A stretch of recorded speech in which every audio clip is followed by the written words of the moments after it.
আবেগ আর বাস্তবতা এক নয়।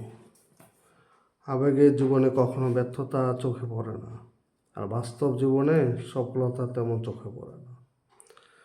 আবেগে মানুষ জীবনে অনেক বড় কিছু হতে চায়, কিন্তু যখন বাস্তব জীবনে প্রবেশ করে তখন মনে হয় স্বপ্নের জন্য স্বপ্নই থাকতে চায়। বাস্তবতায় শুধু প্রতিবন্ধকতা ছাড়া আর কিছুই নাই।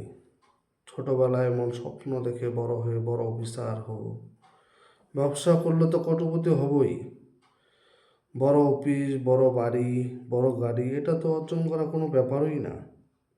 কিন্তু বাস্তব জীবনে অনেক সময় উল্টোটা দেখা যায়। বড় অফিস, বাড়ি, গাড়ি দূরে থাক, সংসার চালাতেই অনেক সময় হিমশিম খেতে হয়। অনেক সময় মনে হয় পৃথিবীতে বেঁচে থাকা নিরর্থক। সংসার থেকে, জীবন থেকে যেন পালিয়ে যেতে ইচ্ছে করে, কিন্তু তার সবার জন্য সম্ভব হয়ে ওঠে না। কারণ পৃথিবীতে আসা যতটা সহজ, ইচ্ছে করে পৃথিবী থেকে চলে যাওয়া সবার জন্য ততটা সহজ হয়ে ওঠে না। তাই পৃথিবীর যন্ত্রণা ভোগ করতে করতে সে যেন মরার আগে বহুবার মরে।